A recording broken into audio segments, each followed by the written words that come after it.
यं ब्रह्मा वरुणेन्द्ररुद्रमरुतः स्तुन्वन्ति दिव्यैस्तवैः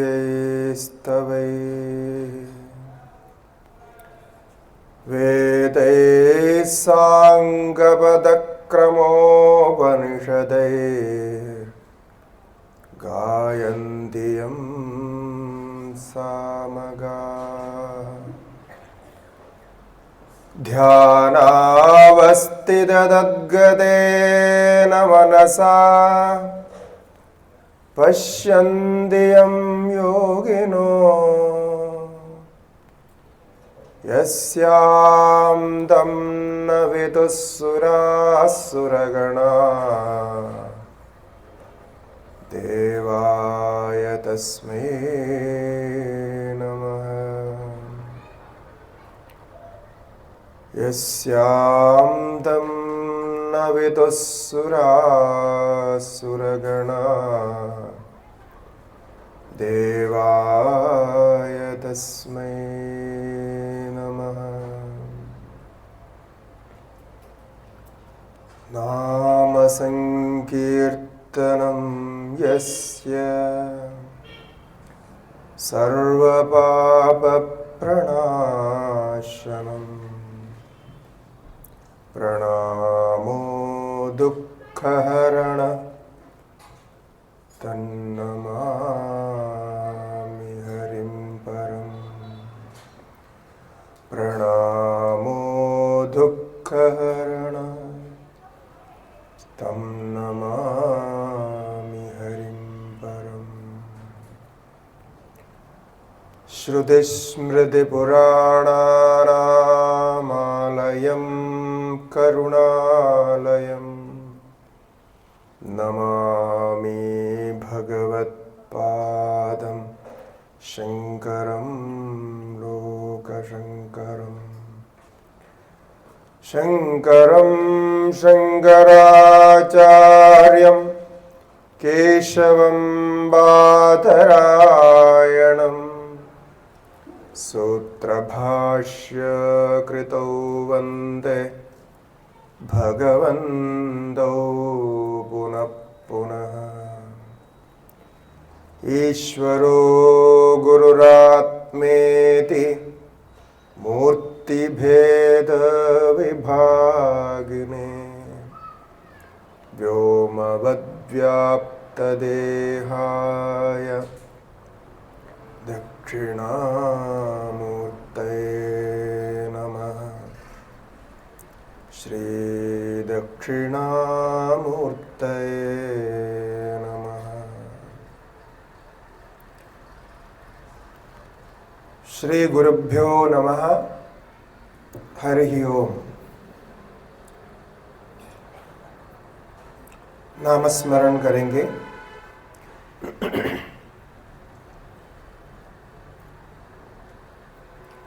नारायण नारायण जय जय गोविंद हरे।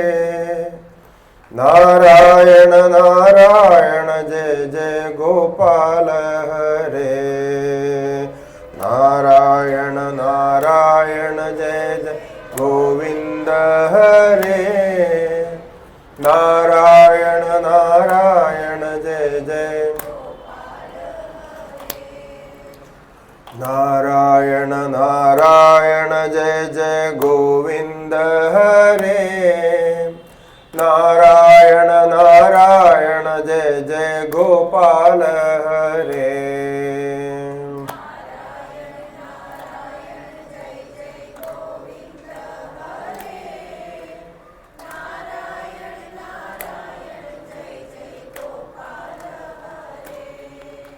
नारायण नारायण जय जय गोविंद हरे। नारायण नारायण जय जय गोपाल हरे।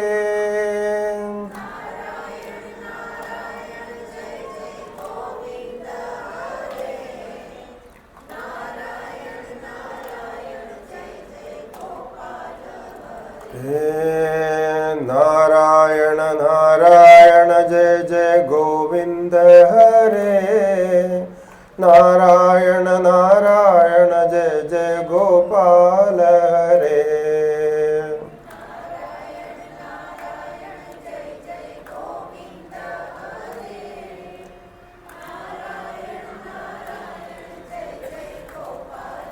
हरे नारायण नारायण जय जय गोविंद हरे। नारायण नारायण जय जय गोपाल हरे।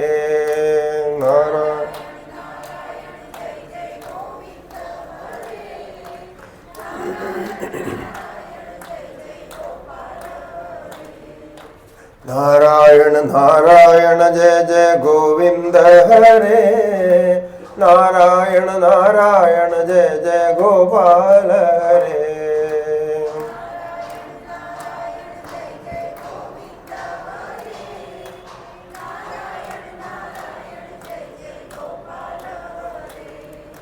नारायण नारायण जय जय गोविंद हरे।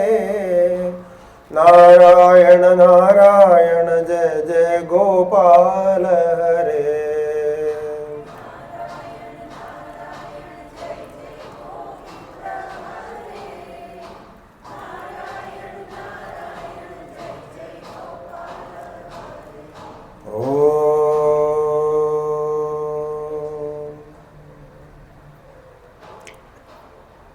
श्री गुरुभ्यो नमः। हरि ओम। ओम नमो नारायण।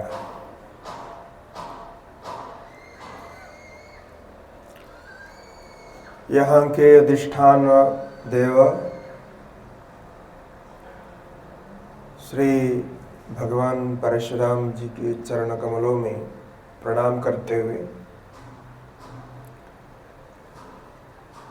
सभी उपस्थित भक्तिमती माताएं एवं भक्तजन सभी को अभिनंदन।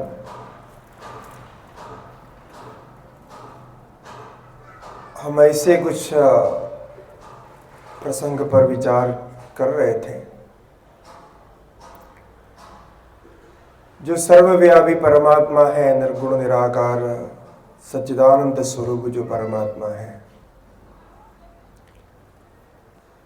ये परमात्मा का स्वरूप का दर्शन कैसे हो सके और हमारा जो ज्ञान का विषय बनता है, जो ध्येय हमारा है, वो कैसे हमारे सामने प्रकट होते हैं, किस प्रकार दर्शन देते हैं। इसके लिए शास्त्रीय विधि अपनी अपनी विधि है, किंतु एक सामान्य व्यक्ति, एक सामान्य जिज्ञासु भक्त कैसे वो भगवान को जान सकते हैं। इस प्रसंग को उठाते हुए हमने कहा था कि हमें 3 बिंदुओं पर विचार करना है। एक तो परमेश्वर परमात्मा, और दूसरा जो वर्तमान जगत है, हमारे सामने दृश्यमान ये अनेक रूप नाम से विभिन्न रूप से दिखने वाले ये जगत, और तीसरा है जीवात्मा जो स्वयं जीव, जिसको हम आत्मा करके पुकारते हैं, जो हमारा स्वरूप है। इसमें हमने ये कहा था कल कि ये जो 3 बिंदु है, परमात्मा, जीवात्मा एवं जगत, इन तीनों बिंदुओं का परस्पर संबंध ही शास्त्र चर्चा है। आपको वेद में भी हुई मिलेगा, वेदांत में भी हुई मिलेगा, पुराणों में भी हुई मिलेगा, धर्मशास्त्रों में भी हुई मिलेगा। इसका अलग अलग व्याख्यान करते हैं। तो कल हमने परमात्मा और जगत के संबंध के विषय में विचार किया था।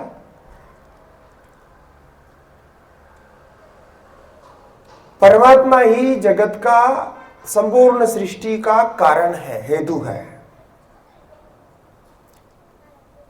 वो सच्चिदानंद स्वरूप है, सब कुछ उसी से उत्पन्न होते हैं। यदो वा इमानि भूतानि जायन्ते येन जातानि जीवन्ति यत् प्रयन्ति अभिसंविशन्ति ते तद्ब्रह्म तद्विजिज्ञासस्व। अर्थात जिससे ये संपूर्ण जगत की उत्पत्ति होती है, जिसमें स्थिति होती है और जिसमें लय होता है, वही ब्रह्म है। उसी ब्रह्म को जानना चाहिए। और यही चर्चा आप ब्रह्मसूत्र में जन्माद्यस्यतः ऐसा सुनते हैं। और श्रीमद् भागवत के जो प्रथम श्लोक है, जन्माद्यस्य यतोऽन्वयादितरतः, ये श्लोक भी उसी से ही आरंभ करता है। अर्थात हमेशा ही ये जिज्ञासा रही है कि ये जो प्रपंच सामने दिखता है, ये कहां से उत्पन्न हुआ, कैसे उत्पन्न हुआ, इसका कारण क्या है। आज भी वैज्ञानिक इसी के ही खोज करते रहते हैं, और कोई खोज करने के लिए है ही नहीं। क्या चिंतन करना, ये कहां से आया, कैसे आया, कब हुआ, आदि आदि विचार करते रहते हैं। तो ये जो जगत और परमात्मा का संबंध हम देखते हैं, तो कल हमने कुछ उदाहरण आपको बताया था कैसे जगत में परमात्मा का कार्य को देखना, कैसे कैसे आपको दिखाई पड़ेगा कि परमात्मा ही जगत का सृष्टा है। और उसमें 3 कारण हम बताए थे। कोई भी कार्य के प्रति 3 कारण हुआ करता है। एक उपादान कारण, एक निमित्त कारण और एक सहकारी कारण। ये शब्द प्रयोग करते हैं। तो कोई बनाने वाला होता है और जिससे बनाते हैं वो होता है मटेरियल, और बनाने के लिए यंत्र आदि होते हैं, सामग्री होती है, इससे ये बनता है। तो ये भी हमने विचार किया कि ये जो परमात्मा ये जगत को बनाते समय क्या मटेरियल उन्होंने यूज किया, और उसी के द्वारा कैसे इसको तैयार किया। इसमें परमात्मा ही इसको बनाया है, इसका पूरा प्रमाण हमें मिलता है। ये हम कल विचार किए थे। ये जो विचार है कल हमने किए थे, उसको हम शास्त्रीय भाषा में कार्य कारण संबंध ऐसा बोलते हैं,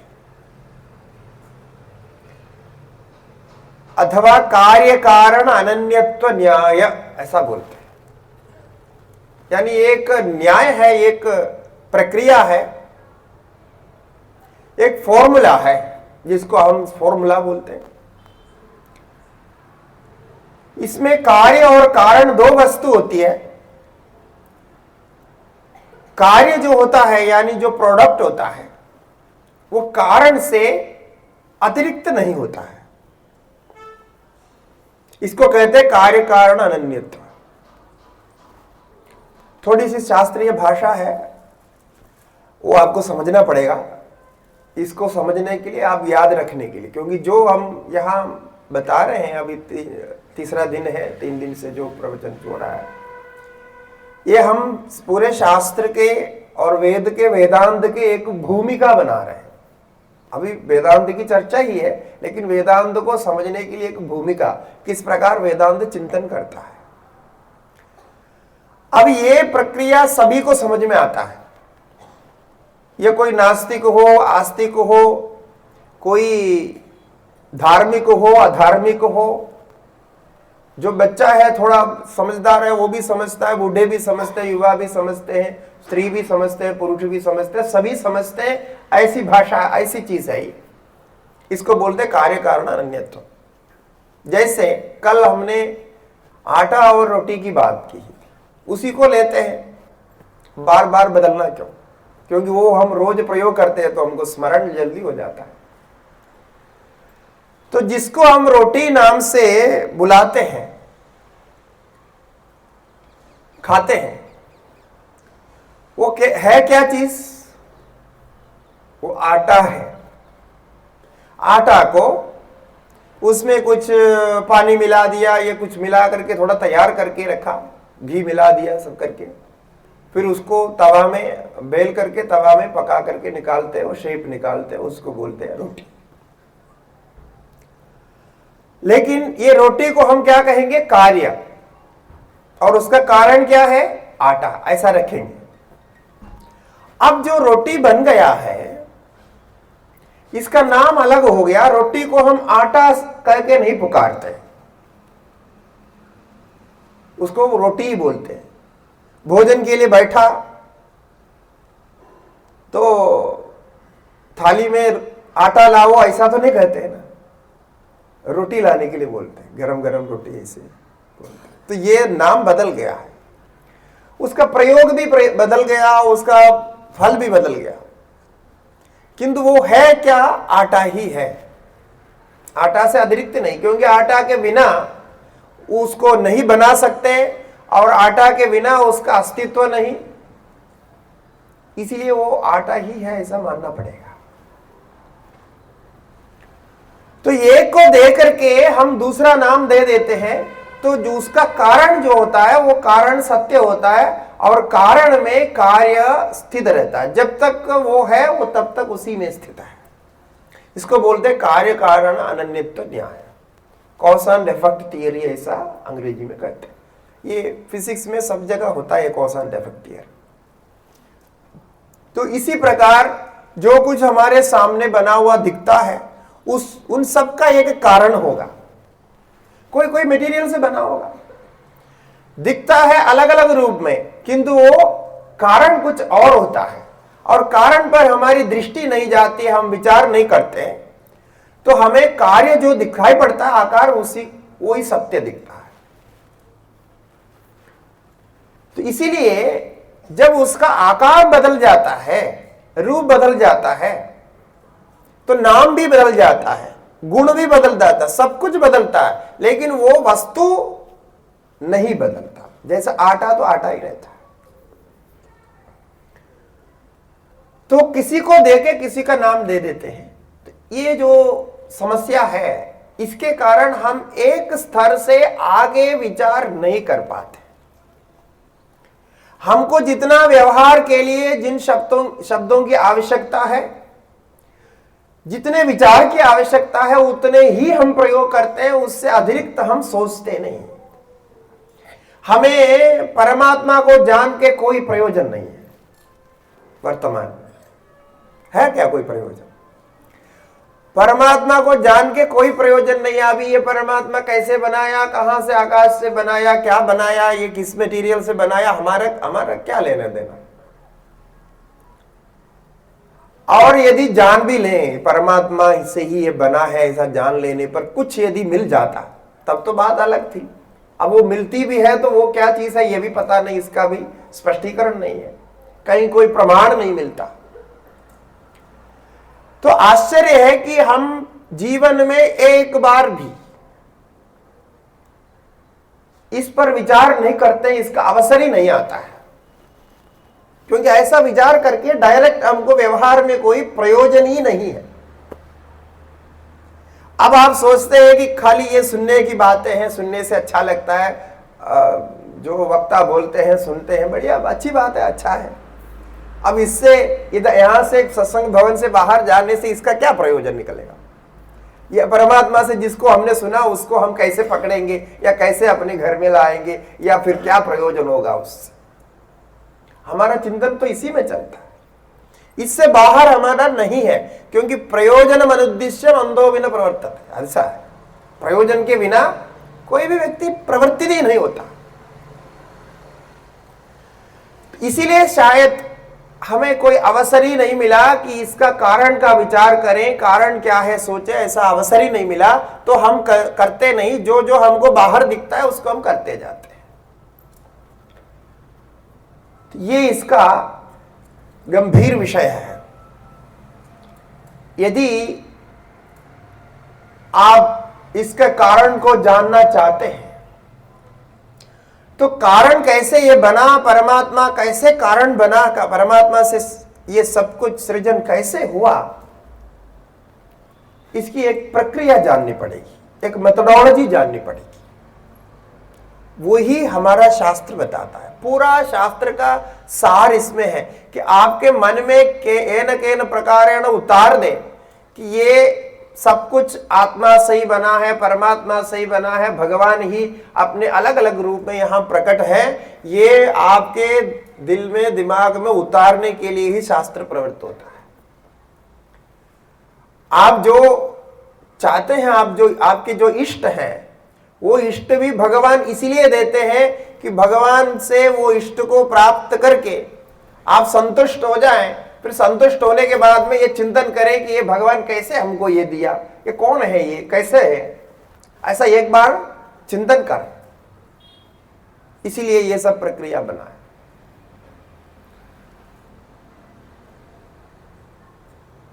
इंद्रो मायाभिपुरुरूपयते तदस्य रूपम प्रतिचक्षणाय। ऐसे बृहदारण्यक उपनिषद में एक सुंदर पंक्ति है।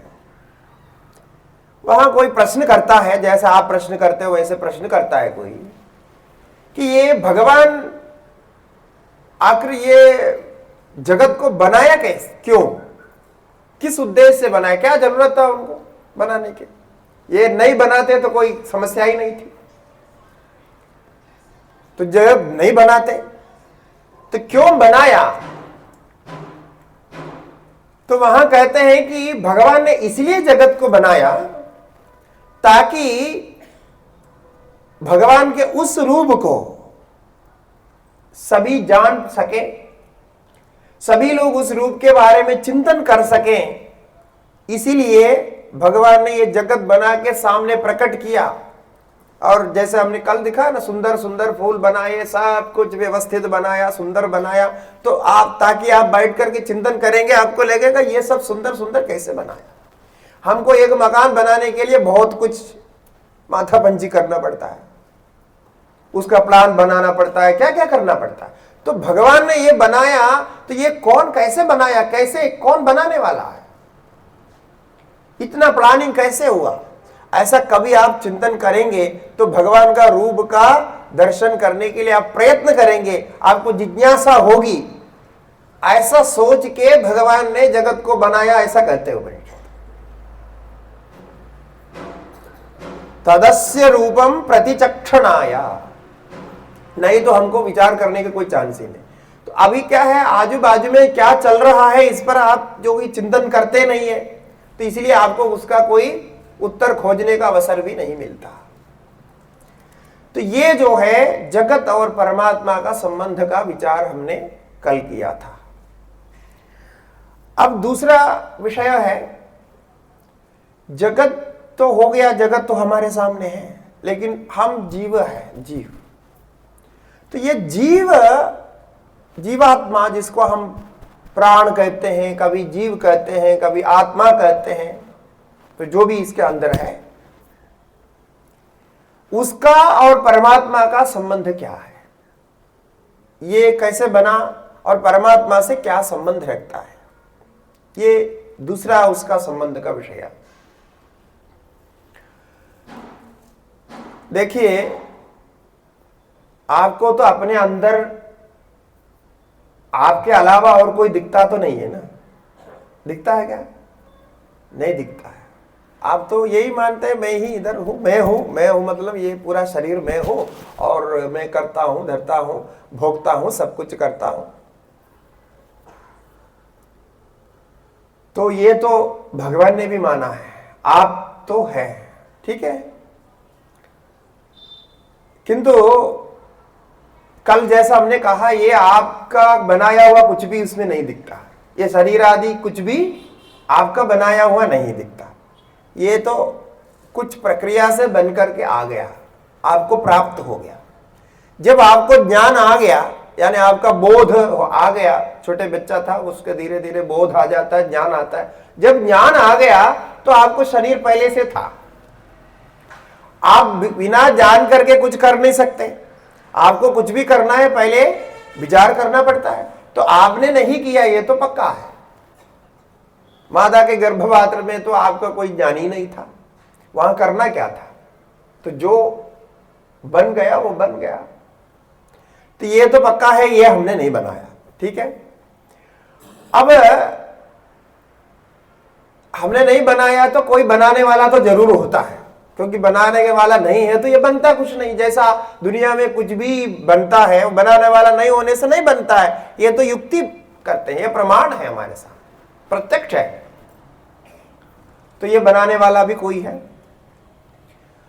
तो कहते हैं ये जो कुछ बनाया, ये सब जगत के अंतर्गत बनाया, आपका शरीर भी भगवान ने बनाया। बनाने के बाद क्या किया, तत्सृष्ट्वा तदेव अनुप्राविशत जीवेन आत्मना अनुप्रविश्य नाम रूपे व्याकरवाणीति एतया द्वारा प्रापद्यत। ऐसे ऐसे वाक्य आता है। ये क्या कहता है कि पहले शरीर आदि को बनाया भगवान ने, उसके बाद जो बनाने वाला है ना परमात्मा, वो स्वयं ही इसके अंदर प्रवेश करके बैठ गए। कहां से प्रवेश किया ये भी बोला है। एक प्रवेश करने के लिए तो प्रवेश द्वार चाहिए ना, तो वो बोले कि मूर्धा से प्रवेश किया। ऐसा प्रवेश करना है तो द्वार भी चाहिए, तो ऐसा एदया द्वारा प्रापद्यत, ऐसा इतरे उपनिषद कहता है। अर्थात अभी ध्यान दीजिए, इसके अंदर जो है ना, जैसा आप घर बना करके, कमरा बना के उसमें आप गृह प्रवेश करते हैं और फिर उसमें निवास करते हैं, ठीक इसी प्रकार भगवान इस शरीर को बनाया और बनाने वाले ने स्वयं इसमें प्रवेश किया, तो प्रवेश करके बैठ गया। किंतु प्रवेश करने के बाद अभी यह परमात्मा नहीं दिखता है, वो ही प्रवेश किया, लेकिन प्रवेश करने के बाद अब क्या हो गया, ये अब ये मनुष्य हो गया। माने हम स्वयं को परमात्मा तो नहीं मानते हैं ना, मानने को तैयार भी नहीं है। आपके पास कोई प्रमाण नहीं है हम परमात्मा है इसके लिए, क्योंकि परमात्मा हो तो परमात्मा जैसा जैसा काम करते हैं उसमें से कोई एक काम हमारे से होना चाहिए था, वो कुछ नहीं होता है। परमात्मा सर्वज्ञ है, हम तो अपने शरीर को भी नहीं जानते, बाकी सर्वज्ञता छोड़ दीजिए। अपने शरीर में भी कुछ बीमारी हो जाए तो डॉक्टर के पास जाना पड़ता है। अब डॉक्टर के पास जाते हैं तो डॉक्टर मशीन लगा करके देखते हैं, उसको कई तरह के टेस्ट करने पड़ते हैं। तो इसका मतलब हम स्वयं जो शरीर को लेकर के इतने साल से चल रहे हैं, इसका भी पूरा पूरा ज्ञान हमको नहीं है। वो अंदर बाहर क्या होता है कुछ भी पता नहीं, तो हमारी सर्वज्ञता क्या हो सकती। तो ये पक्का है कि हम परमात्मा नहीं, सर्वज्ञ नहीं है। अब वो अंदर आकर के बैठा, अंदर प्रवेश करके बैठा है, और यही हमारे हृदय में, हृदय देश में, हृदय स्थितम हृदय अयम इति हृदयम, ऐसे ऐसे शब्द प्रयोग करते हैं वेदांत में। ये हृदय में ही ये रहता, अयम आत्मा ब्रह्म, यहां प्रवेश करके वही बैठा है। किंतु हुआ क्या है, थोड़ा सा वहां कुछ कार्यक्रम ऐसा बदल गया कि वो सृजन करके जब अंदर बैठ गया, अंदर प्रवेश किया, तो प्रवेश करके जो आसन में जाके बैठा, वो आसन जो हृदय है वो शरीर में है, जो जिस शरीर में है उस शरीर का ही वो प्रयोग करने लग गया और वो शरीर ही बन गया, वो देह लेकर के देही बन गया। जैसा एक व्यक्ति अपने घर से ऑफिस जाता है, जब वो घर में रहता है, वो घर में कोई पति बन करके रहता है, पुत्र बन करके रहता है, भाई बन करके रहता है, कैसे भी रहता है। लेकिन जब वही व्यक्ति जब ऑफिस चले जाता है, ऑफिस में वो कुर्सी में जाकर के जब बैठते हैं तो वो क्या बन जाता है, वो कुर्सी में बैठने मात्र से ऑफिसर बन जाता है, तो ड्यूटी में हो गया। अब ड्यूटी में होने से उसके हस्ताक्षर का बहुत महत्व होता है। वो पद का है, व्यक्ति तो सामान्य है, साधारण व्यक्ति है, लेकिन वो पद में, वो स्थान में एक विशेषता है। जैसे प्रधानमंत्री है, प्रधानमंत्री के हस्ताक्षर से पूरे देश में एक क्षण में परिवर्तन आ जाता है, तो इतना महत्व हो जाता है। वो सामान्य व्यक्ति है, जब वो पद में रहता है, वो पद छोड़ करके आते हैं तो फिर उनका हस्ताक्षर का वो मूल्य नहीं रहता। तो हुआ क्या है कि वो वहां प्रवेश करके, वो परमात्मा ही इसमें प्रवेश किया, ये शरीर के साथ संबंध कर दिया और प्रवेश किया, तो उसके अंदर उसको बैठने की कुर्सी मिल गई। तो कुर्सी मिलने से क्या है, जीवेन आत्मना अनुप्रविश्य, वो जीव नाम धारण कर दिया, जीवात्मा बन गया। जैसे भगवान कृष्ण सर्वव्यापी परमात्मा है, अजो विसन अव्ययात्मा भूतानाम ईश्वरो विसन, ऐसा भगवत गीता में स्वयं कहते हैं। प्रकृतिम स्वाम अधिष्ठाय संभवामी, कि अच आत्मा है, जन्म नहीं लेता, सर्वव्यापक है, अव्ययात्मा है। ऐसा होता हुआ भी जन्म लेकर के, अवतार लेकर के, लीला के रूप में माता पिताओं को भी बना देते हैं, सब रिश्ते नाते सब बना देते हैं, सब लीलाएं करते हैं। और आपके जैसे ही कभी परेशान भी होते हैं, कभी हंसते भी है, कभी रोते भी है, कभी लड़ते भी है, सब कुछ करते हैं, ऐसा दिखता है। अब परमात्मा ऐसा करते हैं। तो ऐसे ही आपके शरीर में प्रवेश किया तो वो भगवान जो प्रवेश करने के बाद में, प्रवेश करने के साथ साथ भगवान को आपका मन मिल गया, आपका मन वो उनको मिल गया यंत्र में। फिर आपकी बुद्धि मिल गई, आपका संस्कार मिल गया, आपका शरीर मिल गया। शरीर, स्त्री का शरीर है तो स्त्री रूप से भगवान ही हो जाएगा, अब पुरुष का शरीर है तो पुरुष रूप से हो जाएगा। और जैसा मन उसको मिल गया वो उस हिसाब से वो काम करने लगता है, ऐसा होता है। ये जैसा उदाहरण से आप समझाता हूं, जो शास्त्रीय उदाहरण, जैसे सूर्य होता है, सूर्य एक होता है, जो प्रातः काल सूर्योदय होने के बाद सूर्य आकाश में दिखता है, और नीचे अनेक पात्रों में यदि जल है तो एक ही सूर्य अनेक पात्र में रखे हुए जल में अलग अलग दिखेगा। सूर्य एक ही, आपको पता है सूर्य अनेक नहीं हुआ, किंतु आपके पास 10 पात्र हैं, अलग अलग पात्र हैं, उसमें पानी रखे हैं। यदि वो पानी अलग अलग रंग का है तो सूर्य भी ऐसे ऐसे रंग में रंगाया हुआ दिखता है। अब सूर्य उसमें प्रवेश किया कि नहीं किया? प्रवेश किया कि नहीं किया? सूर्य तो वहां है, यहां प्रवेश किया क्या? नहीं किया। आप बोलेंगे नहीं किया, किया है, प्रवेश किया। प्रवेश करने का क्या है कि सूर्य का जो लक्षण है प्रकाश, ये पात्र भी चमकता है वैसा, प्रकाश उसमें भी है। और सूर्य में दूसरा लक्षण है ताप, उष्णता। वो उष्णता भी वो पात्र में दिखता है। थोड़ी देर जब सूर्य उसमें प्रतिबिंबित होगा तो जल उष्ण होगा। तो ये दोनों वहां दिख रहा है, प्रकाश भी दिख रहा है और उष्णता भी दिख रहा है। सूर्य का दोनों गुण उसमें दिख रहा है, इसलिए सूर्य प्रवेश किया जैसा ही है। तो परमात्मा भी यहां उस प्रकार प्रवेश करते हैं। इसको हम बोलते हैं प्रतिबिंबवाद। परमात्मा जहां है, जैसा है वैसा ही है, किंतु परमात्मा यहां प्रवेश करता है और प्रतिबिंब रूप से प्रवेश करता है। प्रवेश करके आपको, शरीर को चेतन बना देता है, चेतायमान कर देता है। अब वो चेतन जैसा कार्य करने लगे। स्वयं को ज्ञानी बोलता है, मन से काम करता है, शरीर से काम करता है, प्राण चलता है, सब कुछ होता है। तो इस शरीर को चेतन बना देते हैं। और परमात्मा का जो ज्ञान गुण है ये भी यहां प्रकट होता है। परमात्मा की जो क्रिया शक्ति है वो भी प्रकट हो जाती है और सब कुछ यहां प्रकट होता है। फिर आप उस प्रकार से सब कुछ कर रहे हैं, उसी से कर रहा है। जैसा सूर्य का प्रतिबिंब जल में पड़ने के बाद जल में जैसा होता है ये सारे गुण आते हैं, वैसे ही ये सब गुण इधर आया हुआ है। तो वही परमात्मा का जीव बनने की तरीका है। अब वो जो व्यापक सूर्य है, सूर्य तो पृथ्वी से भी कितने गुणे बड़ा है। सूर्य का आकार इतना बड़ा सूर्य है, हम तो इतने दूर से सूर्य को देखते हैं तब भी बहुत बड़ा दिखता है।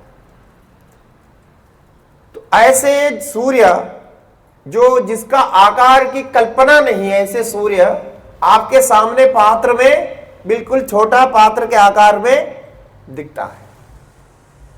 बना कि नहीं बना? सारा कार्य वैसे के वैसा हो रहा है। इस प्रकार से जीव है। ये जो जो आपको जीव रूप में दिख रहा है, प्रतिबिंबित जीव दिख रहे हैं, ये सब जीव ऐसा है।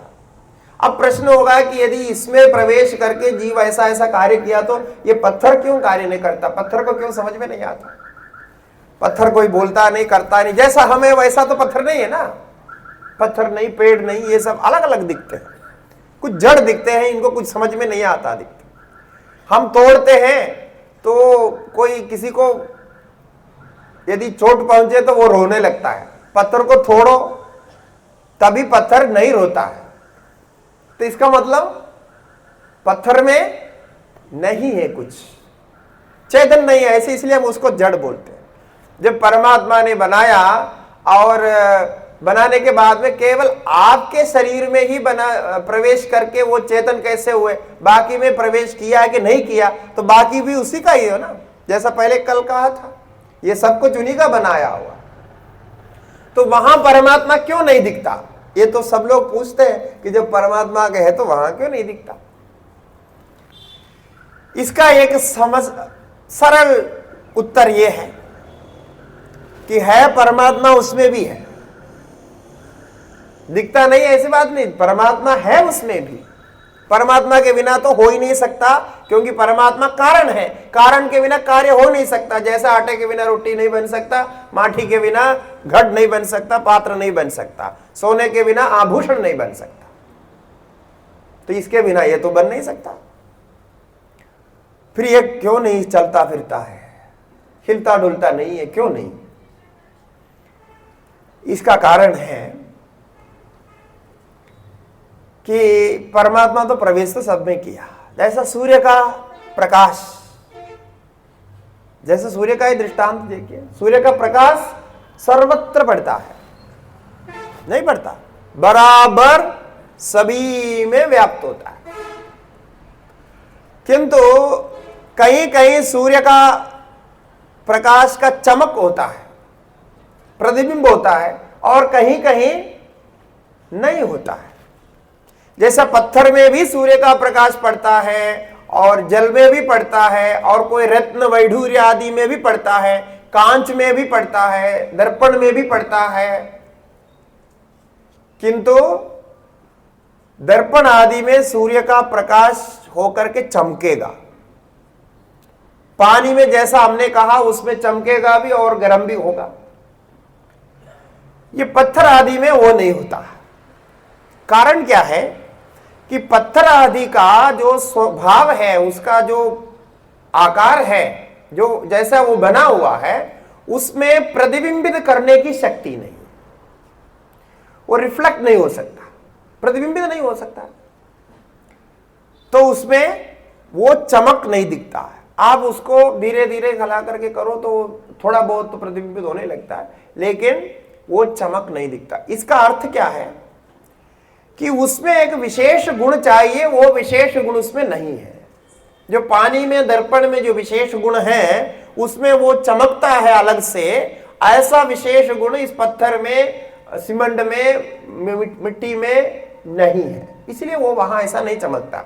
जबकि सूर्य का प्रकाश उतने मात्रा में वहां है, सूर्य का संबंध भी उतने ही मात्रा में वहां, मात्रा में कोई कमी नहीं।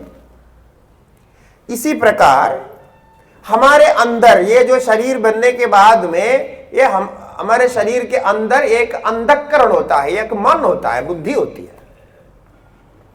ये एक अलग अवयव है, ये इसमें नहीं है, इसके परिणाम में वो नहीं आया है, ये अलग परिणाम है। क्योंकि भगवान ने सबको एक समान तो बनाया, लेकिन विचित्र बनाया, चित्र विचित्र बनाया। कल जैसा हमने कहा था, किसी को बराबर समान नहीं बनाया, असमानता प्रकृति का स्वभाव है, ऐसा बनाया। तो इसमें भी ये परिणाम करके अलग कर दिया कि ये बुद्धि अलग दे दिया। बुद्धि रहने के कारण वो बुद्धि में प्रतिबिंबित होकर के आत्मा चेतन बन जाता है, और हम अपने व्यवहार करते हैं, बातचीत करते हैं, सब कुछ होता है, क्योंकि हमारे अंदर मन बुद्धि एक अलग तत्व है। उसके साथ प्राण भी है, कहीं प्राण है कहीं नहीं है। अब ये पेड़ पौधे में भी हम देखते हैं तो हमको दिखता नहीं है कि वहां कोई बुद्धि ज्ञान है, किंतु उनके अंदर प्राण है। ये प्रूफ किया गया है कि पेड़ पौधों के सारे जितने भी पेड़ पौधे आदि होते हैं, सबके अंदर प्राण शक्ति है, और तत्त मन भी है। हमारा मन जैसा मन नहीं है, उनका कुछ अलग मन है, वो एहसास कर सकते हैं, यानी उनको फीलिंग होता है। ये तो वो सिद्ध किया ही हुआ है। तो ये जो अनुभव दोनों में अलग अलग है, अब पेड़ अलग हो गए, पत्थर आदि अलग हो गए, हम अलग हो गए, तो सब में एक जैसे जीव व्याप्त है, परमात्मा उतने ही व्याप्त है। अब क्या होगा कि यदि आप अपने मन को जब तब आदि से सात्विक बना करके अत्यंत शुद्ध करेंगे, तो जितना आपका मन शुद्ध हो जाता है, जितना मन सूक्ष्म होता है, उतने ही परमात्मा का अनुभव ज्ञान स्पष्ट होता चला जाता है। जितने ही आप अपने मन को स्थूल रूप में रखेंगे, अर्थात जो बाहर के विषयों को लेना, विषयों को समझना, बस इतने तक रखेंगे, जैसा हमने पहले कहा, कारण का चिंतन ही नहीं करता है, ये कैसे बना क्या बना वो छोड़ देता, विचार नहीं करता, तब तो उतने ही ज्ञान आपके पास रहेगा। जैसा मन शुद्ध होता है वैसा मन व्यापक होता है, ऐसे मन सूक्ष्म होता है। जितना सूक्ष्म होगा उतने ही आपके ज्ञान में वृद्धि होगी। जो हमारे ऋषि मुनि महर्षि हैं, ये अपने मन को इस प्रकार से अपनी तपस्या के द्वारा सूक्ष्म करके शुद्ध कर दिया, अत्यंत शुद्ध कर दिया, विशुद्ध आत्मा हो गया। इसके कारण उनके अंदर परमात्मा का ज्ञान स्पष्ट है, उनको भावी भूत सबका ज्ञान होता है। यही योग प्रक्रिया में पतंजलि महर्षि ने भी कहा, यही हम ध्यान प्रक्रिया में करते हैं, यही भक्ति प्रक्रिया में करते हैं, यही वैदिक कर्म धर्मों के द्वारा प्राप्त करने की चेष्टा करते हैं। ये जीवन भर हम इसी पर चलते हैं, इसी पर चलना चाहिए। तो धीरे धीरे आपके मन का विस्तार होता जाता है और शुद्ध होता जाता है, उतने ही परमात्मा का ज्ञान स्पष्ट होगा और आपको परमात्मा प्राप्ति अपने अंदर स्वयं ही हो जाएगी। इसी को हम वासनाक्षय, मन के शुद्धता इत्यादि की बात करते हैं। ठीक है, तो ये है जीव का स्वरूप। ये हमने संक्षिप्त में आपको सुनाया है। जीव का स्वरूप ऐसा है। इसमें बहुत कुछ चर्चाएं हैं, बहुत कुछ इसमें शास्त्रार्थ हैं, ये सब कुछ है, लेकिन सारा अंश हमने कर दिया कि परमात्मा और जीवात्मा में ये संबंध है। ये प्रतिबिंब न्याय का संबंध रखिए, और भी अवच्छेदवाद भी है, आभासवाद भी है, सब कुछ है। ये समझाने के लिए सरल है। ध्यान रखना, जैसे सूर्य और सूर्य का प्रतिबिंब, बस इतना ही परमात्मा और हम में संबंध है। अब देखिए इसमें विषय क्या है। सूर्य और सूर्य का प्रतिबिंब एक है कि अनेक है? यह सोचने की बात है। दिखता तो दोनों अलग अलग है, क्योंकि सूर्य वहां है ऊपर, और प्रतिबिंब जो प्रतिबिंबित सूर्य है, रिफ्लेक्टेड सूर्य है, वो आपके सामने पात्र में है, और उसको आप इधर उधर ले जा सकते हैं। अब पात्र को ऐसा हिला दो तो सूर्य भी ऐसा हिलता है। वो वहां जो सूर्य खड़ा है उसको आप हिला नहीं सकते, उसको हिलाना तो आपके मुंडी हिलाने पड़ेगी ऐसे, तो ऐसे हिलाएंगे तो वो हिलता हुआ दिखाएगा, जैसे बचपन में हम लोग खेलते नहीं थे। अन्यथा वो हिलेगा नहीं, वो कहीं जाएगा नहीं, वो अपने हिसाब से उदय करके अस्तमय की ओर जाता है। आप कहां जा रहे हैं उससे उनको मतलब नहीं। लेकिन ये जो पात्र में रखा हुआ सूर्य आपके हाथ में है, आप जहां ले जाना चाहते हैं वो सूर्य भी साथ में आपके साथ चलते हुआ। क्या अद्भुत है देखिए। तो अलग अलग दिखता ऐसा है, अलग अलग दिखता तो है, अलग अलग कार्य भी होता है, क्रिया अलग होती है, किंतु वस्तुतः उस सूर्य से भिन्न इधर कोई सूर्य कभी उत्पन्न हुआ ही नहीं। उत्पन्न नहीं होता हुआ उत्पन्न जैसा काम करता है। ठीक है, ऐसे ही हम जीव का भी स्वरूप है। इसी को महावाक्यों के द्वारा वेदांत समझाते हैं। अहम ब्रह्मास्मि एक महावाक्य है, ये यजुर्वेद का महावाक्य है।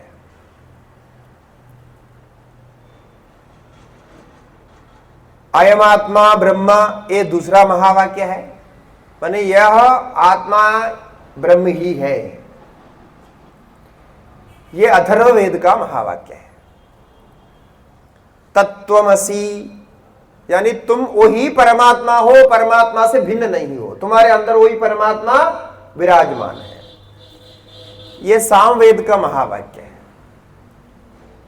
प्रज्ञानम ब्रह्म, आपके अंदर जो ज्ञान चलता है ना, विचार, मैं जानता हूं, मैं जानता हूं, मैं सब कुछ जानता हूं, मैं इतने को सब ज्ञान है, इतना मैं पढ़ा लिखा हूं, ये सब जो ज्ञान की चिंतन आप करते हैं, चेतन का चिंतन करते हैं, वो जो चेतन है वही आत्मा है, वही परमात्मा है। परमात्मा के बिना चेतन नहीं। जैसा वो जल में यदि सूर्य का संबंध ही नहीं होता है तो जल कहां से गर्म होना था, कहां उसमें चमक आना था? तो जल का है ही नहीं वो, क्योंकि जल ठंडा होता है, जल गर्म नहीं होता है। तो प्रज्ञानम ब्रह्म ये ऋग्वेद का महावाक्य है। ये 4 महावाक्य के द्वारा संक्षिप्त में इस प्रकार से उपदेश होता है। ठीक है, तो अभी हम तीसरा जो है संबंध को लेते हैं। पहला संबंध क्या था, स्मरण है? परमात्मा और जगत का संबंध। इसका विचार हमने कल आरंभ किया, आज जो नए आए हैं उनके लिए थोड़ा सा बोधघात में सुनाया। अब दूसरा जो था परमात्मा और जीवात्मा का संबंध। अब इसके बाद तीसरा जो अत्यंत महत्वपूर्ण है आपके लिए, कि ये जीवात्मा और जगत का संबंध।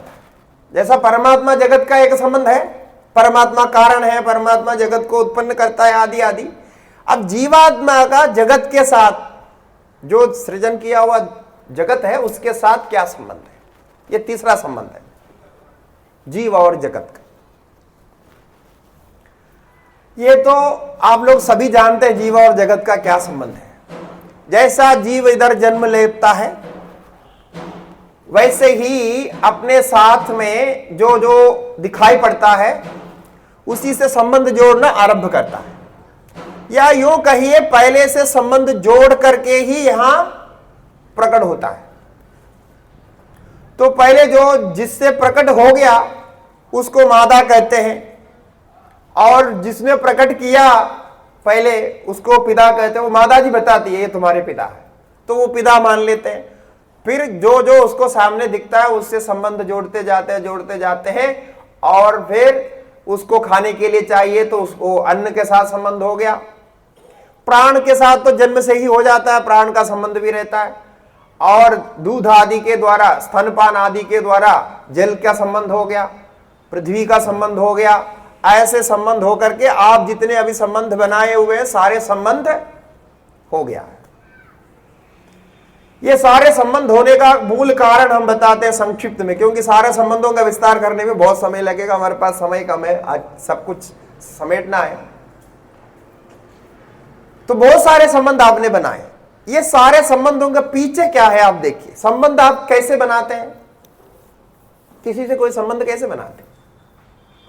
जैसा मैं इधर आने तक मेरे साथ आपका कोई संबंध नहीं था, मैं किसी को जानता नहीं था। अब इधर आया 3 दिन से संबंध बन गया। कैसा?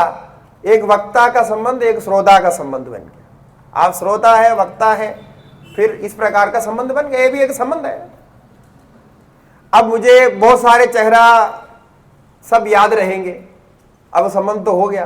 कोई फोन करके बोलेगा, कोई दिखेगा तो पता चला वो हाँ ठीक है मोरबी में मिला था ऐसा, तो वो संबंध तो होता है, ये याद तो रहती है। और आपको भी शायद कुछ समय याद रहेगा। तो ऐसे ऐसे संबंध जोड़ते जाते हैं हम। तो ये संबंध का सार क्या है कि संबंध का सार प्रयोजन होता है। यानी आपको कहीं से कुछ प्रयोजन सिद्ध हो, किसी भी प्रकार से जाने अनजाने में, उसके साथ आपका संबंध हो जाता है। आपको एक पुष्प के साथ भी संबंध होता है। पुष्प से कोई लेना देना नहीं, पुष्प तो यहां दिख रहा है, ये आपका होने वाला भी नहीं है, ये यहां है, आप वहां हैं। ये पुष्प के साथ भी आपका एक तात्कालिक संबंध बन जाता है, क्योंकि पुष्प दिखता अच्छा है, सुंदर दिखता है। तो सौंदर्य और मनोहारिता एक गुण है जिससे थोड़ी देर के लिए आपको सुख जैसा अनुभव होता है, यानी अंदर एक अच्छा अनुभव होता है। उतने से आप इस पुष्प के साथ संबंध करते हैं। यदि मैं इस पुष्प को निकाल करके आपके सामने ऐसा रगड़ करके ऐसे खींच करके फेंक दूं तो आपको दुख लगेगा, अरे कितना सुंदर पुष्प था, ये क्यों सा क्या, या ऐसा स्वामी जी क्यों किया, लगेगा कि नहीं लगेगा? लगेगा, क्योंकि वो पुष्प के जो आकार है, वो उसकी मनोहारिता आपके मन को कुछ समय के लिए आनंद दिया। फ्री में आनंद मिला है, आपने पैसा खर्च किया नहीं ना। फ्री मतलब पैसा खर्च किया नहीं, खाली देखा। तो वो जो फ्री में आनंद मिला, उसके कारण वो पुष्प के साथ एक अटैचमेंट हो जाता है, यानी एक आसक्ति हो जाती है, एक संबंध हो जाता है। फिर पुष्प में कुछ भी परिवर्तन हो तो आपको वो अच्छा ना लगे, बुरा मानते हैं। ऐसे तो सामान्य रूप से पुष्प को कोई ऐसा रगड़ता तोड़ता नहीं है। तो किसका कुछ हो जाता है, मानसिक कुछ हो जाता है, तभी वो करते हैं, नहीं तो नहीं करता है। क्योंकि वो मुरझाने तक, वो नष्ट होने तक उसकी जो सुंदरता है वो बनी रहती है। ऐसा बनाया भगवान ने। अब जैसे मुरझाते हैं, वो मुरझा जाता है, तो हमारे अंदर भी लगता है अरे फूल जो है मुरझा गया, ऐसे करके अंदर लगता है, ये अनुभव होता है। तो इतने से देखिए छोटा सा संबंध है, ये भी एक संबंध हमारा बनता है। इससे भी कुछ सुख हमें प्राप्त होता है, कभी कभी दुख भी प्राप्त होता है। तो सुख दुख दो ही होता है। तो पूरा जगत का संबंध आप गिन करके देखेंगे तो आपको संबंध बनाने का कारण रहेगा प्रयोजन, और संबंध तोड़ने का कारण रहेगा क्या? दुख। संबंध बनाने का कारण है सुख या प्रयोजन, कोई फल, और संबंध तोड़ने का कारण है दुख। किंतु समस्या यह है, एक बार संबंध बन जाने के बाद वस्तुतः वो संबंध कभी टूटता ही नहीं। ऐसे एक समस्या है, ये शायद आपने चिंतन नहीं किया होगा अब तक। ये इसमें ऐसा है कि एक बार संबंध बन जाता है तो वो संबंध को आप सुख प्राप्त करो, दुख प्राप्त करो, कुछ भी करो, परेशानी करो, कुछ भी करो, वो संबंध कभी टूटेगा नहीं। क्योंकि एक बार ये दिमाग में चला गया ना, अब वो वस्तु बाहर नहीं है, वो वस्तु अंदर हो गया है। वो अंदर जाने के बाद में फंस जाता है, फिर इसको निकाल नहीं सकते, क्योंकि ये कीड़ा को अंदर से निकालने के तरीका आपको पता नहीं है। वो आप निकालने जाते हैं तो आपको दर्द होता ही जाता है। आप जिससे विरोध करते हैं, जिससे आपको कोई परेशानी होती है ना, आप उसको तुरंत भूल जाना चाहते हैं, छोड़ देना चाहते हैं, लेकिन वो छूटता नहीं। जितना आप उसको छोड़ने का प्रयास करते रहते हैं, उतना वो पक्का होता जाता है और वो कभी भूलेगा नहीं। ऐसा देखा ना, आपके बचपन में स्कूल में कोई आपको कोई पीड़ा दिया, कोई परेशान किया, कुछ किया, आज भी यदि आप स्मरण करेंगे तो वो व्यक्ति तुरंत आ जाए, किसने ऐसा किया था मेरे साथ, वो गया कितने साल पहले, लेकिन छूटता नहीं। ये है जीव की कमजोरी, ये छोड़ नहीं सकते, और अंदर आ गया तो फंस जाता है। इसीलिए हमें अत्यंत सावधान रहना है। जो अनावश्यक है, जो हमको चाहिए नहीं, जो भविष्य में हमें परेशान करेगा, ऐसे चीजों को अंदर लेना ही नहीं। इसी को बोलते हैं संयम। इसी का नाम संयम है। संयम का और कोई अर्थ नहीं। संयम का अर्थ यही है, यम नियम साधन संयम का अर्थ यही है कि जो आपको चाहिए नहीं, जिससे आपको आगे परेशानी होने वाले हैं, इससे संबंध बनाओ ही नहीं। बनाया तो फिर छूटेगा नहीं। कोई सुख से संबंध करेगा, कोई दुख से संबंध करेगा, कोई प्रेम से संबंध करेगा, कोई द्वेष से संबंध करेगा, संबंध तो बनेगा ही। अब संबंध तो बनेगा मान लिया, इसमें किसी का कोई संशय है क्या? नहीं है ना। कोई भी आप इंद्रिय से, कोई भी विषय से कभी भी संबंध बनाया तो संबंध परमानेंट होता है। और कभी कभी भूल जाते तो आश्चर्य की बात है, नहीं तो वो भूलता ही नहीं रहता है। अब क्या हुआ कि इतना होने से तो इतना तो ठीक था, लेकिन इसके साथ एक कर्म बन जाता है। किसी से आप राग करेंगे, किसी से द्वेष करेंगे, राग यानी प्रेम, तो उससे एक कर्म भी वहां उत्पन्न होता है। और वो कर्म आपके अंदर एक संस्कार को उत्पन्न करता है, एक क्रिया संस्कार को उत्पन्न करता है, एक वासना को उत्पन्न करता है, जिसको हम अंग्रेजी में टेंडेंसी बोलते हैं। वासना एक विशेष गुण को उत्पन्न करता है अंदर। वो उत्पन्न करने के बाद में फिर वो अंदर जाकर के जम जाता है, वो पूंजी बन जाती है।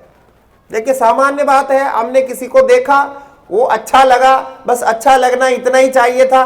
वो जो अच्छा लगा, जो वो पिक्चर है, उसका रूप है, आकार है, गुण है, जो जो आपको समझ में आया उस समय में, वो सारे आपके अंदर चले गए।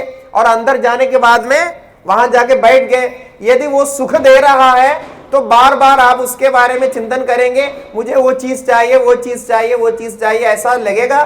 फिर उसके बाद उस चीज को प्राप्त करने के लिए आप प्रयत्नरत हो जाएंगे। बाद में सफल भी हो सकता है, विफल भी हो सकता है।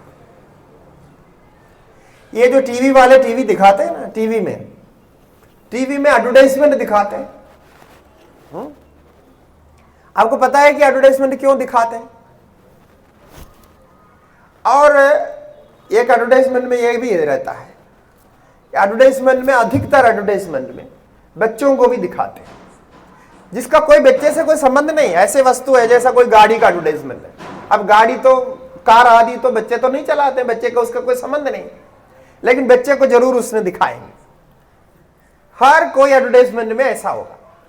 ये क्या होता है कि जब टीवी में आप एडवर्टाइजमेंट देखेंगे ना, वो देखते ही सावधान से सुनिए, इससे क्या होता है, इसके लिए आपको सावधान रहना पड़ेगा। एडवर्टाइजमेंट वाले का बहुत दिमाग होता है।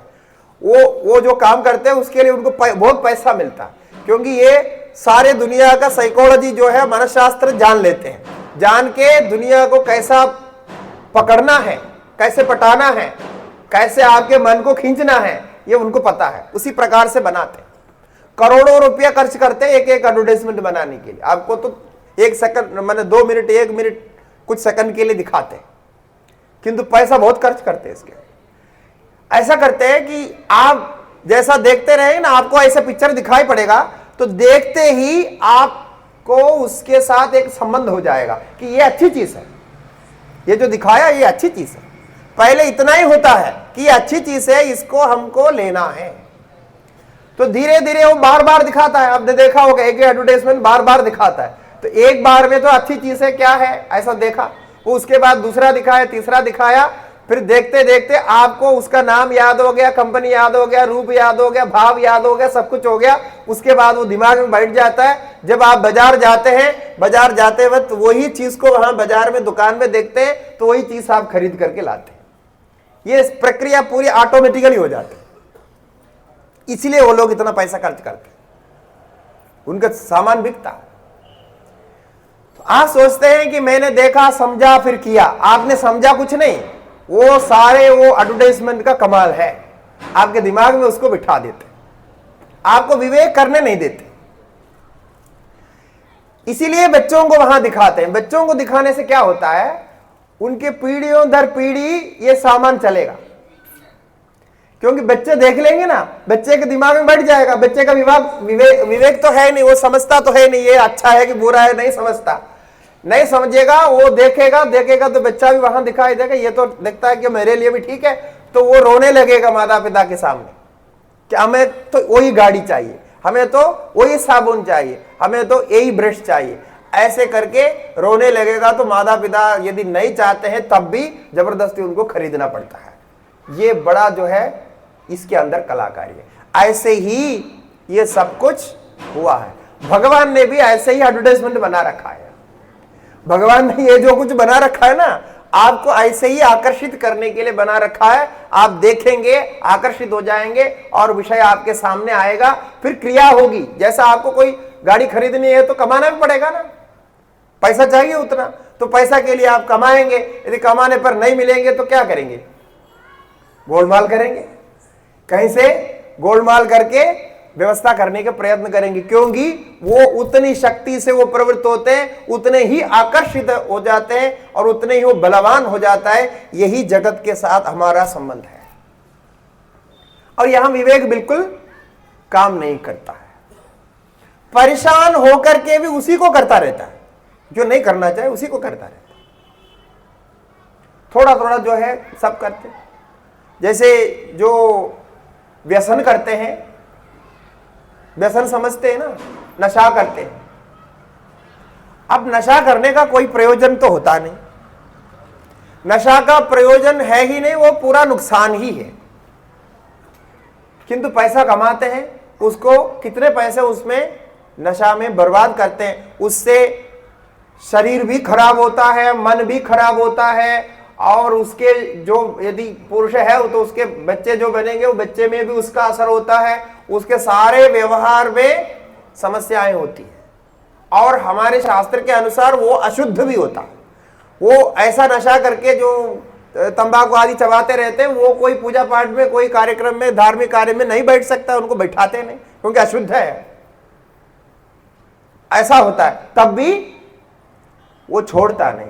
कोई मेरे को पूछ रहा था कि भगवान ने फिर ये नशा बनाया ही को, जब हमको खाना ही नहीं है। तो जैसे सब्जियां बनाए भगवान ने, फल बनाए और धान्य बनाए, सब कुछ बनाया, ऐसे तो नशा को बनाया। तंबाकू को बनाया किसने? हमने तो बनाया नहीं, भगवान ने बनाया। जरूर भगवान ने बनाया है। भगवान ने बहुत सारी चीजें ऐसे बनाई है जो आपको कभी कभी दवाई के रूप में काम कर लेने के लिए बनाया, उसको निरंतर प्रयोग करने के लिए नहीं। तंबाकू एक दवाई है, वो कुछ बीमारियों के लिए दवाई के रूप में बनाया, और किसी ने उसको खा के देखा तो नशा आ रहा है, मजा आ रहा है, तो फिर उन्होंने उसको प्रचार में लाया।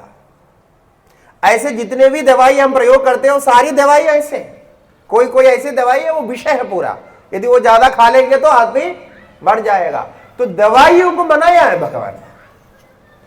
अब आप उसमें फंसना चाहते हो तो जाके फंसो, कोई बात नहीं, फिर आप स्वयं नष्ट करेंगे।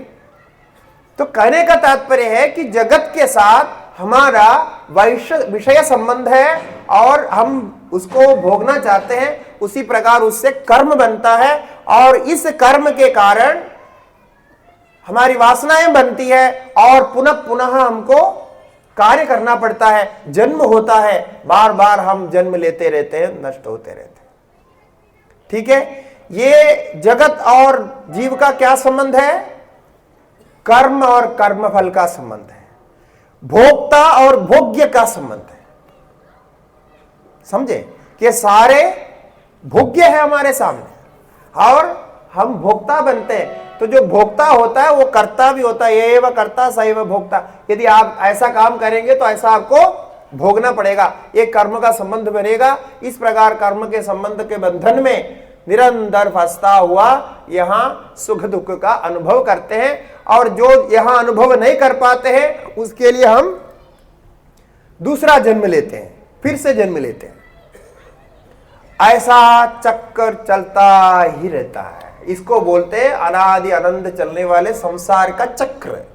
अर्थात कर्म करेंगे, कर्म का फल आपको भोगना है, भोगने के लिए आपको जन्म लेना पड़ेगा। अब एक बात ध्यान रखना, भगवान इस विषय में बिल्कुल पक्का है। कैसे? आप कोई भी कर्म करेंगे ना उन कर्मों का एक भी फल भूलेगा नहीं। आप अच्छा कर्म करो तो भी आपको पूरा पूरा फल मिलेगा, बुरा कर्म करो तो भी पूरा पूरा फल मिलेगा। ऐसा नहीं कि आप भगवान से प्रार्थना करेंगे हमने जो जो पूरा कर्म किया चलो वो भूल जाएंगे, भगवान ऐसा नहीं करेंगे। भगवान के पास जो डायरी होती है ना, सब कुछ लिखते हैं, चित्रगुप्त लिखते हैं सब। तो चित्रगुप्त का जो लेख है वो पक्का होता है, उसमें इधर का उधर नहीं होता है। आपको भोगना ही पड़ेगा। नादत्ते कस्यचित् पापं न चैव सुकृतं विभुः अज्ञानेनावृतं ज्ञानं तेन मुह्यन्ति जन्तवः। भगवान ने स्वयं कहा कि मैं किसी का पुण्य नहीं लेता हूं, मैं किसी का पाप नहीं लेता हूं, ना मैं किसी को पुण्य देता हूं, ना किसी को मैं पाप देता हूं। वो अज्ञान के द्वारा ये कर्म करता रहता है, कर्म करने के बाद में वो फल चाहता है तो हम फल दे देते हैं, भाई इतना काम हम करते हैं, बाकी हमारा नहीं है। कर्म कर्म का फल देता है। ऐसे ही सिद्धांत से हम कर्म कर्म फल संबंध मानते हैं, यही आपका जगत का संबंध है। इसीलिए इसमें हमको सावधान होना है। कर्म क्या करें क्या नहीं करें ये कौन बताएगा? अब भगवान से आप भगवान का दर्शन करना चाहते हैं, भगवान से आप प्रार्थना करना चाहते हैं, भगवान से मांग करना चाहते हैं कि हमको सुख हो, शांति हो, ऐसा चाहते हैं। भगवान ये कहता है यदि तुम सुख चाहते हो, शांति चाहते हो तो अच्छा कर्म करो। तो अच्छा कर्म क्या है? जो शास्त्र में कहा गया, शास्त्र विहित कर्म सही कर्म होता है। जो आपके लिए कर्तव्य रूप में कहा गया है वो कर्म सही कर्म होता है। तस्मात् शास्त्रं प्रमाणं ते कार्याकार्य व्यवस्थितो ज्ञात्वा शास्त्र विधानोक्तम, ज्ञात्वा शास्त्र विधानोक्तम तस्मात् शास्त्रम प्रमाणन्ते। तो क्या करना है, क्या हमारा हित है, क्या हमारा अहित है, इसका प्रमाण शास्त्र होगा। तो आप कहेंगे ये तो हमने शास्त्र पढ़ा नहीं, तो अभी तक हमने जो किया सब व्यर्थ हो गया क्या? तो शास्त्र को हमको पता ही नहीं था कि क्या करना क्या नहीं करना। जो लौकिक विषय है, भोजन आदि संबंध जो विषय है, सामान्य विषय है, ये तो परंपरा से जैसा चलता आ रहा है वैसा आप करते जा रहे हैं, वो भी शास्त्र के अनुसार। इसको बोलते शिष्टाचार। कैसा भोजन बनाना, कैसा भोजन खाना, अतिथि आए तो कैसे खिलाना आदि होता है, बस ये आपको ज्ञान है, वो घर में ही सीख गया। लेकिन उससे बाहर जो अलौकिक ज्ञान है, यानी लोक व्यवहार में सामान्य हम प्रयोग नहीं करते हैं, ऐसा जो ज्ञान है, पुण्य क्या है, पाप क्या है इत्यादि जो ज्ञान है,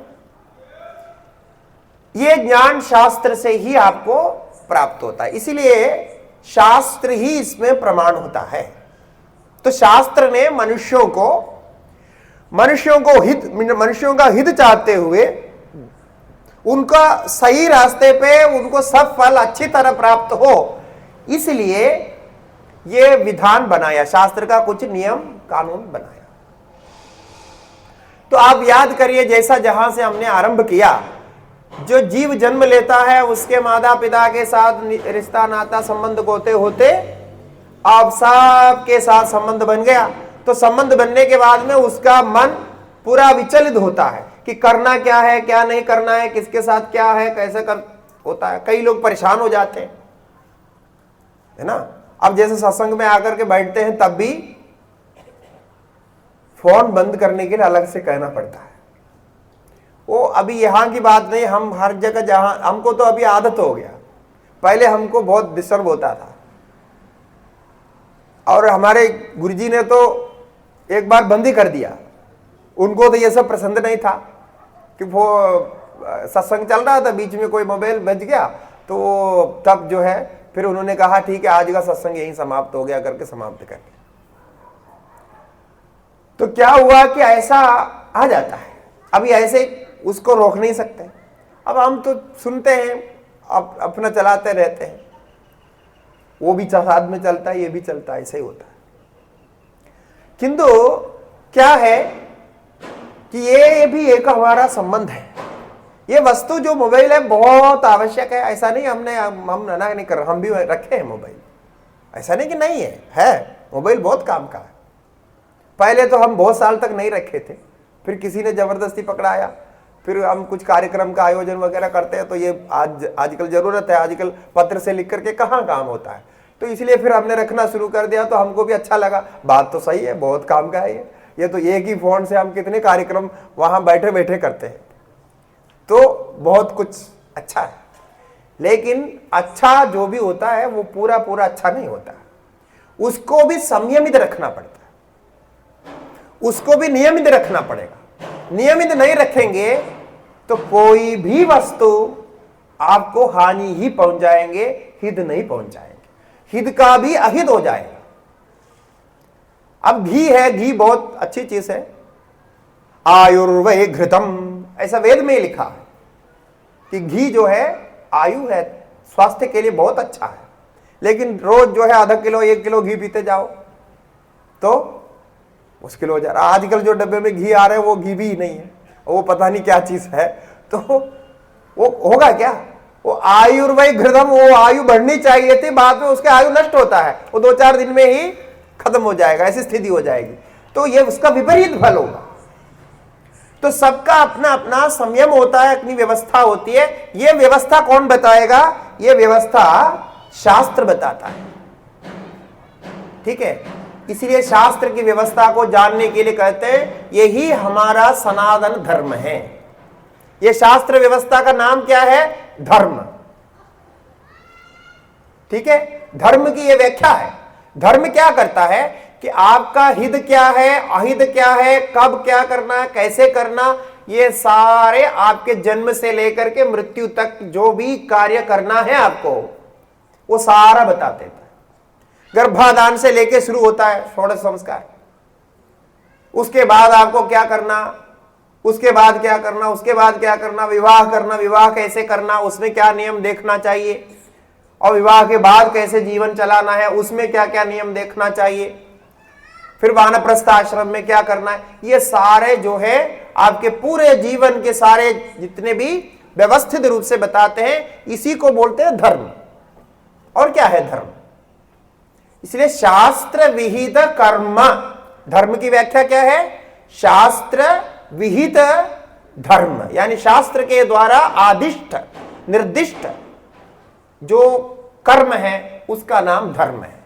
और हमारा जो धर्म का नाम है सत्य सनातन वैदिक धर्म, यानी वेद से संबंधित है। वेद ही हमारा शास्त्र है।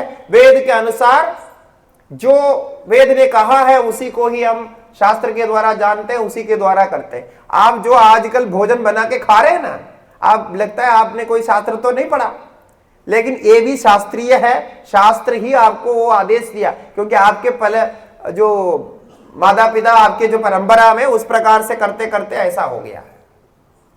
वही भोजन आप बना के खाते हैं, दूसरा क्यों नहीं बनाते? क्योंकि आपको डर रहता है कि ये भोजन दूसरा कोई विष तो नहीं होगा। आप जब हरी सब्जी ढूंढने जाते हैं ना, पत्ते की सब्जी, तो आप खेत में जाएंगे, बहुत सारे पत्ते वहां ऐसे दिखते हैं, लेकिन आप उसी पत्ते को लेंगे जो आपके पहले लोगों ने खाया है, आपको खिलाया है, आपने खाया है, उसी को ढूंढेंगे। ऐसा नहीं कि जाकर के सारे पत्ते काट करके लाए और सब्जी बना दी, तो और दूसरे दिन खलास हो जाएगा। देखिए ये शास्त्र है, तो कौन सिखाया है कि कौन से पत्ता लेना है, कौन सा नहीं लेना है? ये परीक्षण निरीक्षण करके ऋषि परंपरा से बहुत समय से ऐसा करते करते एक्सपेरिमेंट करते करते पता लगा करके आया है। बहुत सारे पत्ताओं का ज्ञान तो आयुर्वेद शास्त्र में है। आयुर्वेद ऋग्वेद का एक उपवेद है, आयुर्वेद उसमें से मिलता है। बहुत सारे ऐसे करते करते अभ्यास हो गया। और यहां गुजरात में बहुत सारे जो पत्ते और सब्जी और दाल जो आप खाते हैं वो दक्षिण में हम लोग नहीं खाते, और हिमालय में जाएंगे वहां भी कुछ नहीं खाते, और वहां जो खाते हैं आप नहीं खाते, ऐसे भी होता है। तो ये भी एक शास्त्र है, हुआ है ना। तो इसी को धर्म कहते हैं। ये हमारा जो जगत के साथ इस प्रकार का संबंध है,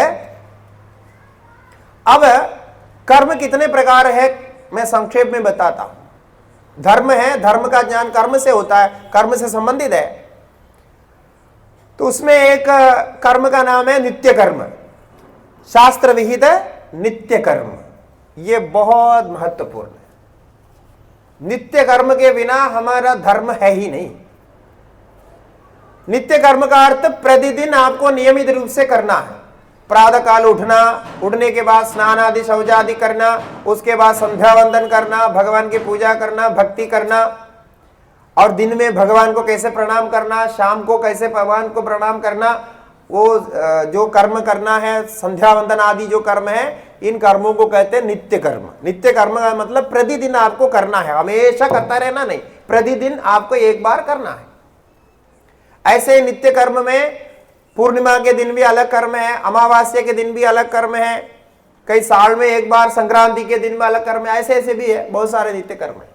इनको भी हमको करना चाहिए। इनको करने के लिए भी व्यवस्था बनाई है, कौन क्या क्या करेंगे ये सब व्यवस्था बनाए।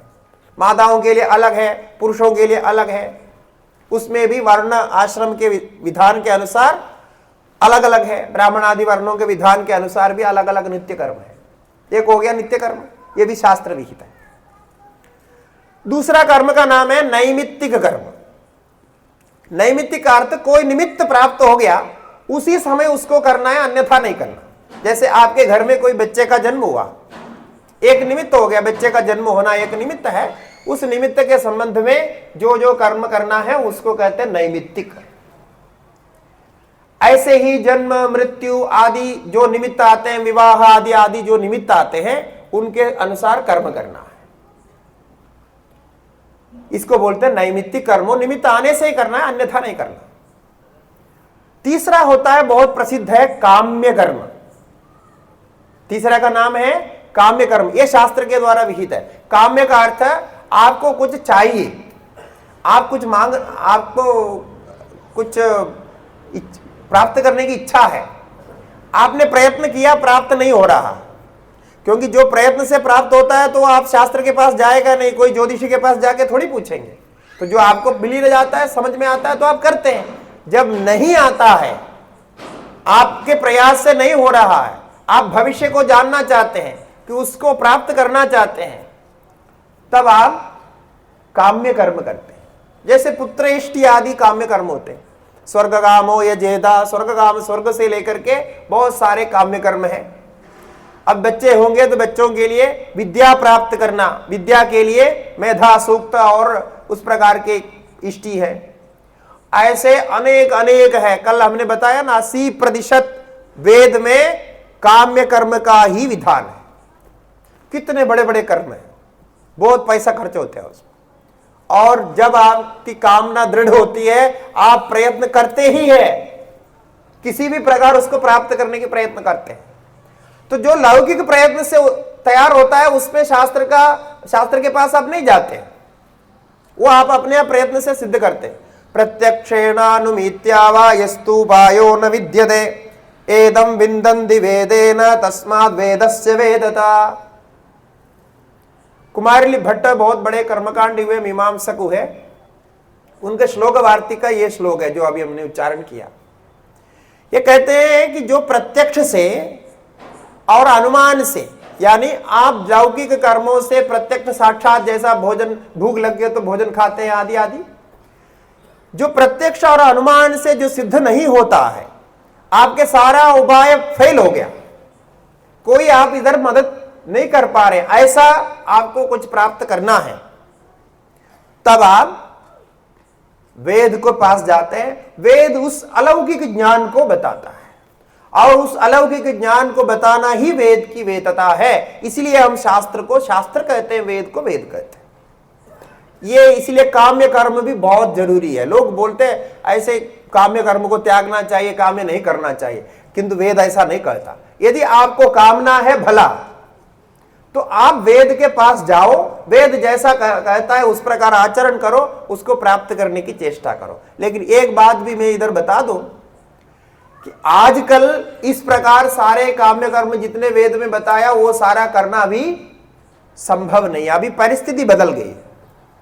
जैसे घी की बात हम कह रहे हैं, शुद्ध घी ही नहीं मिलती। तो जो जो काम्य कर्म करना है उसमें सब शुद्ध चाहिए। अब वो है ही नहीं तो बाकी की बात तो आप भूल जाइए।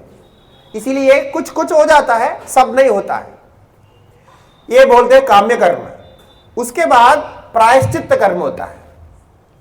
प्रायश्चित्त का अर्थ आप जानते हैं कि आपने कुछ गलत किया, कुछ पाप किया, उसका प्रायश्चित्त करना है। अनजाने से हो गया या जान करके हो गया या कोई निमित्त से हो गया, परिस्थिति के कारण हो गया, जिसी भी कैसे भी हो गया, यदि आपको पता चला है कि ये गलत हो गया तो उसका प्रायश्चित्त करना है। उसको एंटीडोस कहते हैं। जैसा दवाइयां होती है, कोई दवाई अधिक हो जाती है तो उसके एंटीडोस देते हैं। इसी प्रकार प्रायश्चित्त कर्म होता है। और अथर्ववेद आदि जो ग्रंथ है, जिसमें वेद में भी और भी ग्रंथ है, उसमें प्रायश्चित्त के बारे में विस्तार से बताया। तो ये हो गया 4।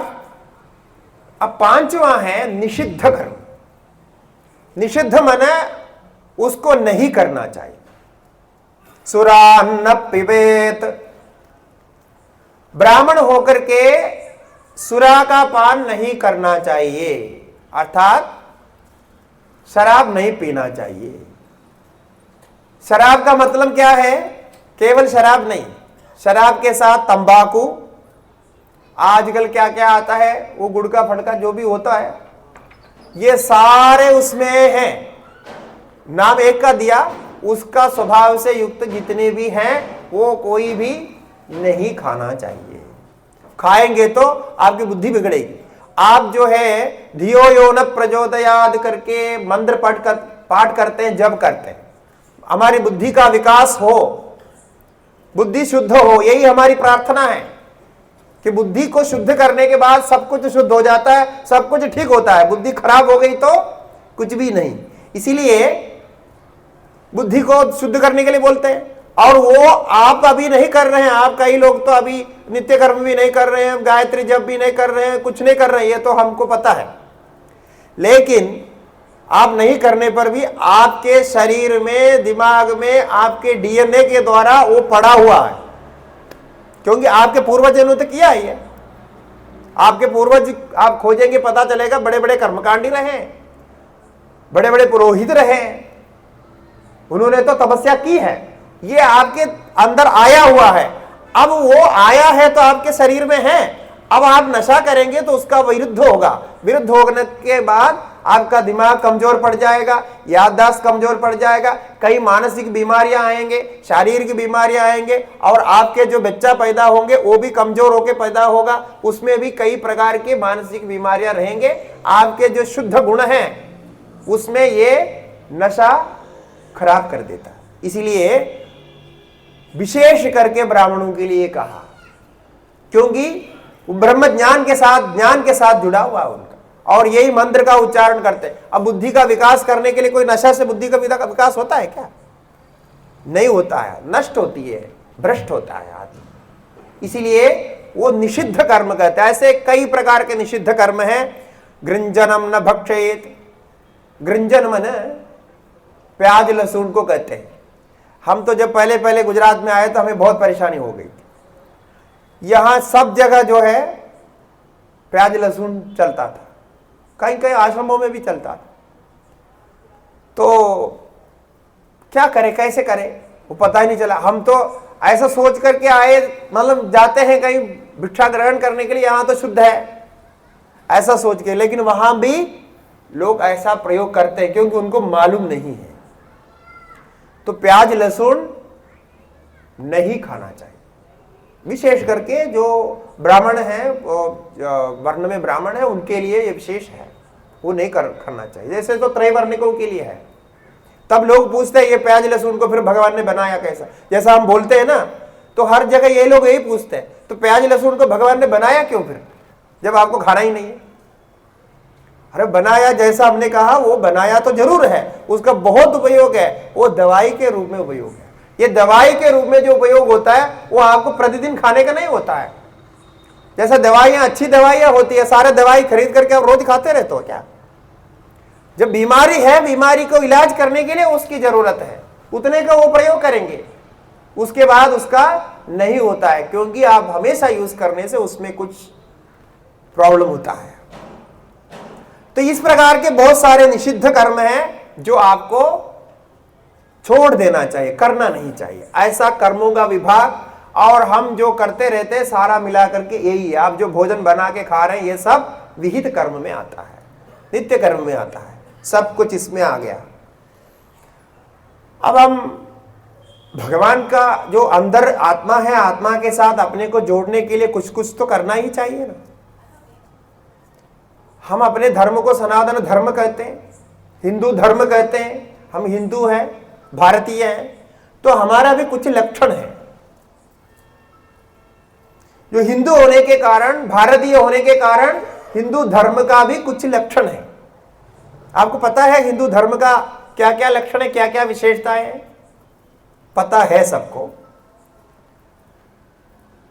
ऐसा नहीं कि मैं सोच रहा हूं आपको पता नहीं है, आपको पता है, लेकिन हम उसको आचरण नहीं कर रहे। अब हम बता देते हैं, आप करना चाहे तो करिए, कि ये हिंदू होने का कुछ लक्षण हैं जो सामान्य हम शास्त्र में देखते हैं। एक तो हिंदू के जितने भी वर्ग हैं, वर्ण व्यवस्था के अनुसार जितने भी हैं, उनमें सभी पुरुषों को शिखा रखनी चाहिए। शिखा ये केवल ब्राह्मणों की नहीं, सभी का ये नियम था। शिखा रखनी चाहिए। ये हिंदू होने का प्रथम लक्षण है। जो सन्यास लेते हैं, जैसा हम सन्यास लेते हैं, सन्यास लेने के बाद में शिखा नहीं होती है, क्योंकि सन्यास जो है आश्रम व्यवस्था से, यानी वो धर्म व्यवस्था से बाहर होता है, सब कुछ त्याग दिया। इसलिए आश्रम धर्म तो है, लेकिन शिखा सूत्र नहीं होते हैं। तो एक सामान्य के लिए शिखा रखना आवश्यक है। दूसरा, ये भी आप जानते हैं, कर्म व्यवस्था को मानना है। यानी